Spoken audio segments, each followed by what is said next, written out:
United's approach to dealing with Ødegaard was impressive in my opinion. Now, we all know that Arsenal like to overload the right with Saka on the touchline and Ødegaard in the half space. Malacia is off picture, looking after Saka, leaving Ødegaard in Aguilar's space. Instead of dropping Garnacho back, handing a numerical advantage to Arsenal in their backline possession setup, Garnacho held his position, shadow marking balls into Ødegaard. With Rice on the ball, Garnacho scans to make sure he is cutting this pass off into Ødegaard. When the angle of the ball changes, Garnacho scans again to maintain shadow marking of Ødegaard. When the ball goes into the right side centre-back, that's the trigger for Garnacho to press, which also triggers Malacia to step up onto Ødegaard. Now, it's likely that Saka off screen is in Aguilar's space, but they're not getting the ball into him from here. As the play progresses, the zonal handling of Ødegaard kicks in as he drifts across the field, and the approach was well coordinated. Garnacho again is shadow marking that pass into Ødegaard, and as Saliba takes the ball in field slightly, changing the angle of the ball, Garnacho is still scanning, making sure he is cutting off that pass into Ødegaard.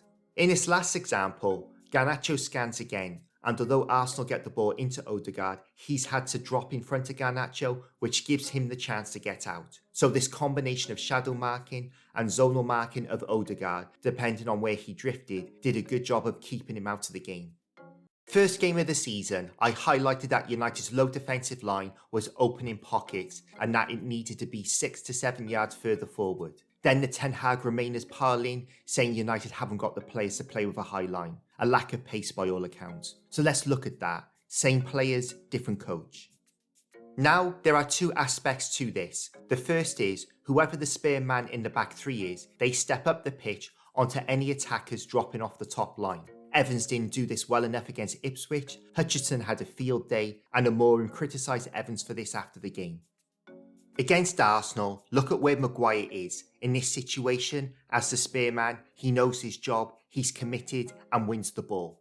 Mazraoui, in this example, is the spearman, steps up with Havertz and commits the foul to stop the play. The second aspect of the defensive setup is the collective defensive line playing much higher, and we can see how much more compact this makes the pitch. Under Ten Hag, this line would be 5 to 10 yards deeper, giving these players huge pockets to play in.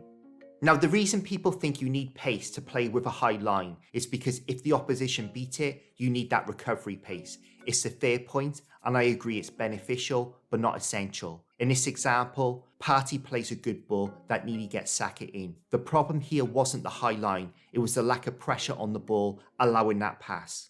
In this example, we have the high line again, but this time we have pressure on the ball, which forces the ball wide, which Malacia intercepts. I'm not now saying Maguire should be part of the plan, but whether you got quick players or not, the key to playing at a high line is maintaining pressure on the ball. It's not rocket science.